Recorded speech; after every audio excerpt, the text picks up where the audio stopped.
कांग्रेस नेता राहुल गांधी ने प्रधानमंत्री नरेंद्र मोदी पर अपने अरबपति दोस्तों का 16 लाख करोड़ रुपए का कर्ज माफ करने का आरोप लगाया था और कहा था कि देश उन्हें इस अपराध के लिए कभी माफ नहीं करेगा। एक्स पर हिंदी में लिखे एक पोस्ट में उन्होंने कहा था कि इस धन का इस्तेमाल भारतीयों के दर्द को दूर करने के लिए किया जा सकता था, लेकिन इसे अडानी जैसे लोगों के लिए प्रचार करने में खर्च किया गया। उन्होंने कहा, नरेंद्र मोदी ने अपने अरबपति दोस्तों का 16 लाख करोड़ रुपए का कर्ज माफ किया है। इतने पैसे से 16 करोड़ युवाओं को 1 लाख रुपए सालाने की नौकरी मिल सकती थी। 16 करोड़ महिलाओं को 1 लाख रुपए सालाना देकर उनके परिवारों का जीवन बदल सकता था। पूर्व कांग्रेस अध्यक्ष ने अपने पोस्ट में कहा, पूरे देश को 20 साल तक सिर्फ 400 रुपए में गैस सिलेंडर मुहैया कराया जा सकता था। भारतीय सेना का पूरा खर्च 3 साल तक वहन किया जा सकता था। दलित, आदिवासी और पिछड़े समाज के हर युवा के लिए स्नातक तक की शिक्षा मुफ्त की जा सकती थी। उन्होंने आरोप लगाया कि जिस धन का इस्तेमाल भारतीयों के दर्द को दूर करने के लिए किया जा सकता था, उसे अडानी जैसे लोगों के लिए प्रचार करने में खर्च किया गया। उन्होंने कहा कि देश इस अपराध के लिए नरेंद्र मोदी को कभी माफ नहीं करेगा। राहुल गांधी ने कहा, अब स्थिति बदलेगी। कांग्रेस प्रत्येक भारतीय की प्रगति के लिए सरकार चलाएगी। राहुल गांधी ने कहा कि प्रधानमंत्री नरेंद्र मोदी ने पिछले 10 साल में 22 लोगों का 16 लाख करोड़ रुपए का कर्ज माफ कर दिया,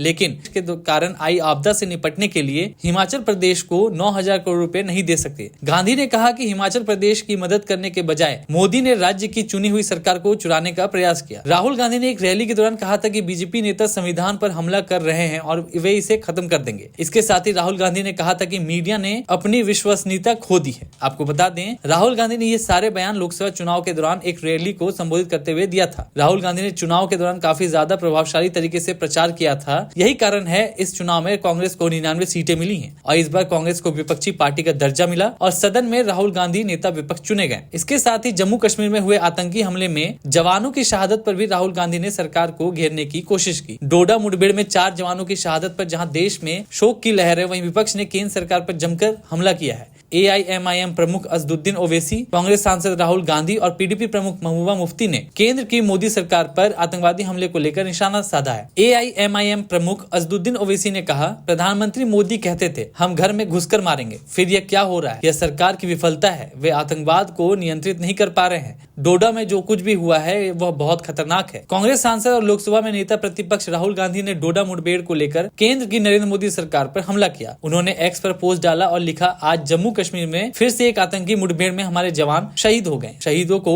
विनम्र श्रद्धांजलि अर्पित करते हुए शोक संतप्त परिजनों को गहरी संवेदनाएं व्यक्त करता हूँ। एक के बाद एक ऐसी भयानक घटनाएं बेहद दुखद और चिंताजनक हैं। राहुल गांधी ने अपने पोस्ट में आगे लिखा, लगातार हो रहे ये आतंकी हमले जम्मू कश्मीर की जर्जर स्थिति बयां कर रहे हैं। भाजपा की गलत नीतियों का खामियाजा हमारे जवान और उनके परिवार भुगत रहे हैं। राहुल ने कहा, हर देशभक्त भारतीय की यह मांग है कि सरकार बार बार हो रही सुरक्षा चूकों की पूरी जवाबदेही लेकर देश और जवानों के गुनहगारों पर कड़ी से कड़ी कार्रवाई करे। दुख की इस घड़ी में पूरा देश आतंकवाद के खिलाफ एकजुटता से खड़ा है। PDP प्रमुख महबूबा मुफ्ती ने कहा, देश भर से सैनिक अपनी ड्यूटी के लिए कश्मीर आते हैं, लेकिन ताबूतों में वापस जाते हैं। अगर आप कहते हैं कि घाटी में आतंकवाद खत्म हो गया है, तो इसके लिए कौन जिम्मेदार है? पिछले 32 महीनों में, खासकर जब से इस DGP की नियुक्ति हुई है, सबसे ज्यादा हताहत हुए हैं। आप लोग सीमाओं की रक्षा करते हैं, तो घुसपैठ रोकने की जिम्मेदारी किसकी है? क्या ये क्षेत्रीय दलों की जिम्मेदारी है? आपका नैरेटिव 6 साल से चल रहा है। आपको क्या हासिल हुआ? आपको उत्तरी कश्मीर में बड़ा झटका लगा है। PDP प्रमुख महबूबा मुफ्ती ने कहा, कोई जवाबदेही नहीं है। अब तक तो सभी के खिलाफ कार्रवाई हो जानी चाहिए थी। DGP को बर्खास्त कर दिया जाना चाहिए था। पिछले 32 महीनों में करीब 50 सैनिकों ने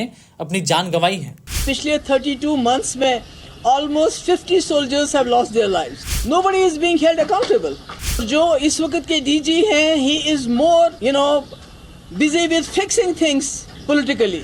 उनका जॉब है PDP के लोग कैसे तोड़े जाए, लोगों को कैसे हरास किया जाए, उनको कैसे धमकाया जाए, जर्नलिस्ट को कैसे तंग किया जाए। पिछले 32 मंथ्स में almost 50 soldiers have lost their lives. Nobody is being held accountable. और जो इस वक्त के DG हैं, he is more, busy with fixing things politically. उनका जॉब है PDP के लोग कैसे तोड़े जाए, लोगों को कैसे हरास किया जाए, उनको कैसे धमकाया जाए, जर्नलिस्ट को कैसे तंग किया जाए।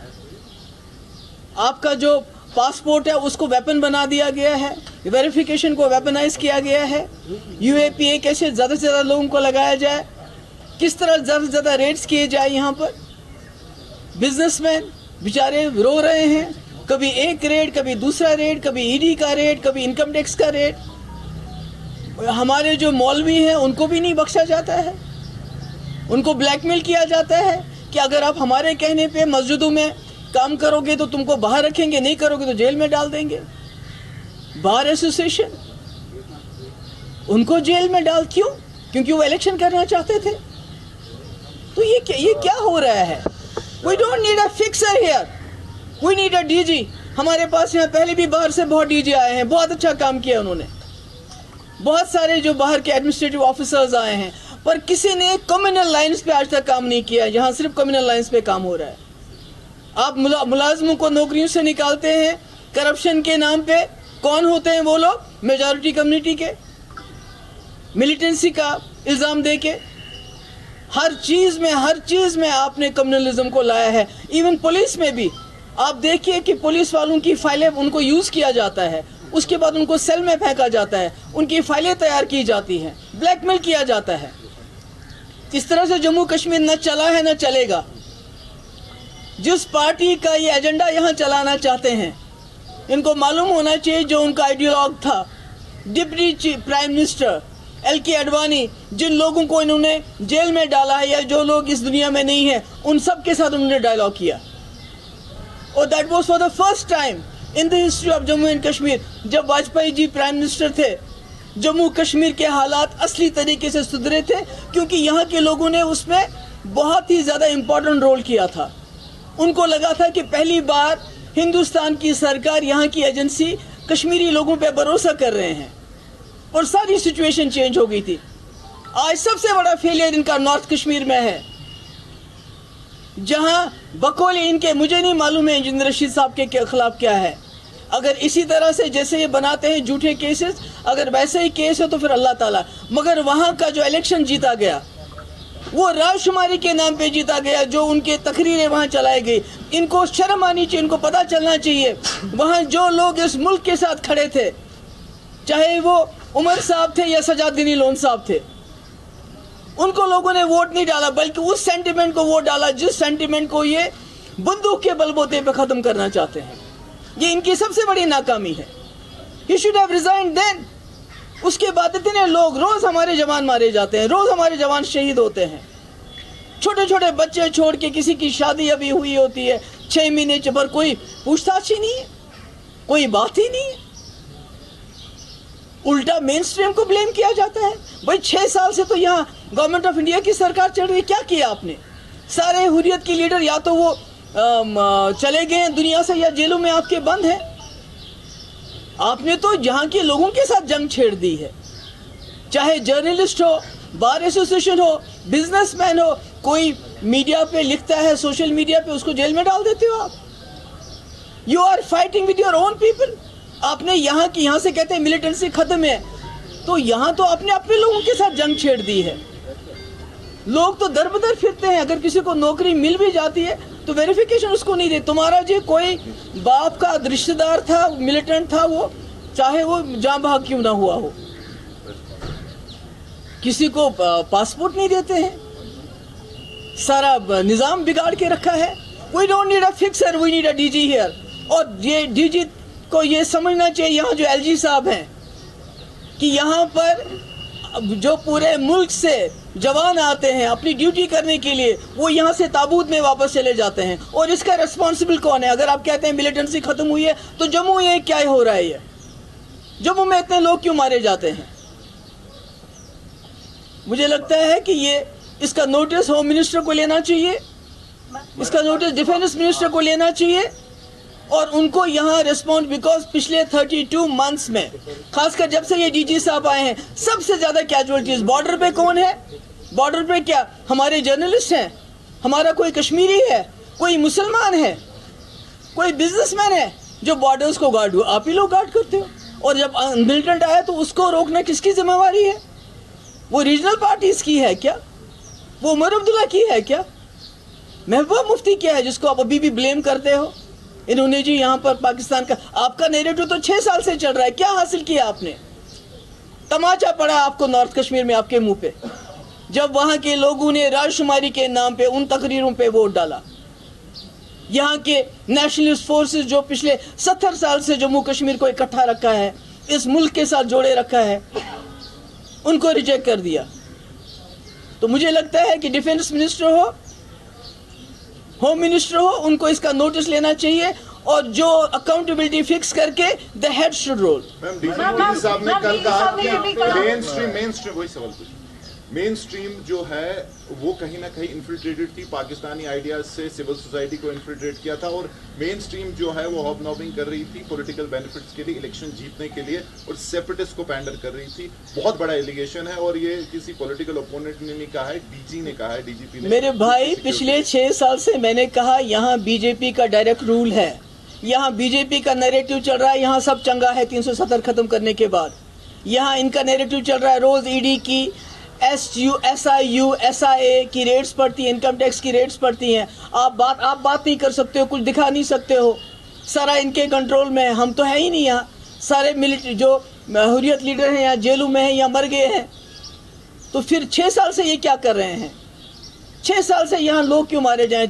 नॉर्थ कश्मीर में 6 साल इनकी हुकूमत के बावजूद क्यों लोगों ने प्रेफर किया उस आवाज के पीछे खड़ा होना जो यहाँ रायशुमारी, पेल्बिसाइड, सेल्फ डिटर्मिनेशन की बात करती है, बजाय इसके कि वो जो नेशनलिस्ट फोर्सेस वहाँ लड़ रहे थे उनके साथ खड़ी है। इनकी नाकामी नहीं है, अब ये अपनी नाकामी को छुपाना चाहते हैं। They want hide behind main stream and regional parties, अपनी नाकामी को छुपाना चाहते हैं। He should be sacked. Madam, क्योंकि आपने जो अभी हमने इन्फ्लेशन की बात की है, जब यहाँ की मेन स्ट्रीम की बात देखते हैं वो हमेशा कहते हैं कि बातचीत सबसे बड़ा रास्ता है, हर चीज़ का मसला होता है। गवर्नमेंट ऑफ इंडिया का जो रिस्पॉन्ड मिलता है कि भैया बात किससे करें, उस पाकिस्तान से जो वहाँ से LK अडवाणी ने क्या किया, वो तो उस वक्त इन्फिल्ट्रेट करा रहा है। नहीं, उस वक्त क्या हो रहा था जब LK Advani deputy prime minister थे? नहीं, वो ठीक है, डिप्टी प्राइम मिनिस्टर थे, उन्होंने क्यों बात की? वाजपेयी जी को क्यों बाहर चले गए? पहली बार रास्ते खुले और यहाँ हालात पहली बार ठीक हो गए। 2002 से अगर आप देखेंगे 2007 तक हालात ठीक थे, जब तक लैंड रोल नहीं हुआ था। तो इसका तो कोई इलाज नहीं। अभी तो 6 साल से इलाज कर रही है, मार रहे हैं, पीट रहे हैं, तो क्या हुआ? नहीं, मैं वही कह रही हूँ, बोल रहा हूँ कि वो पास था। प्रेजेंट सिनेरियो जो है, पाकिस्तान का सिर्फ एक ही काम है, इन्फिल्ट्रेट वहाँ से करवाना, यहाँ के जो मिलिटेंट्स हैं उसको दोबारा उभार देना। तो क्या कर रही है? तो ये क्या कर रहे हैं? What is the DG doing? Infiltration का काम रोकना मेरा काम है, उमर अब्दुल्ला का काम है, या इनका काम है? बॉर्डर्स पे कौन है? अंदर किसको डील करना है? किसने पुलिस फोर्स को मिलिटराइज किया है? Who has criminalized the thought process of Kashmiris? कोई सोचता है उसको भी जेल में डालते हो, प्रोटेस्ट करना चाहता है उसको भी जेल में डालते हो, बात करने नहीं देते हो। क्या हासिल किया इसने? बल्कि सारे कश्मीरी लोगों को, स्पेशली मेजॉरिटी कम्युनिटी को एलिनेट किया है। He is treating them as Pakistanis। तो इस माहौल में है पॉसिबिलिटी किसी भी किस्म का डायलॉग प्रोसेस होना? पहले यहाँ के लोगों को तो छूट दें, पहले यहाँ के लोगों के साथ तो बात करें। He is talking through the barrel of gun, through weaponizing of passports, through weaponizing of verification, through weaponizing of ये जो इनकी जितनी भी एजेंसीज हैं उनको वेपनाइज करते हैं और कहते हैं कि आसिया और नीलोफर इसको CBI नहीं। अरे CBI पे किसका भरोसा? ममता बनर्जी से पूछो, वहाँ CBI को घुसने देती है। मैंने कुटवा की बच्ची को अगर CBI को दिया होता तो उसका हशर भी वही हुआ होता जो आसिया नीलोफर का हुआ। आज वो सारे लोग जेलों में सड़ रहे हैं। It was Mehbooba Mufti who put her foot down. हमने कहा हमारी अपनी जम्मू कश्मीर की पुलिस कॉम्पिटेंट इनफ है, और तभी वही वजह है कि आज वो सब लोग जेलों में, नहीं तो वो भी, उनका भी वही हाल हो गया होता जो बाकी केसेस में होता है। What about LG's new powers?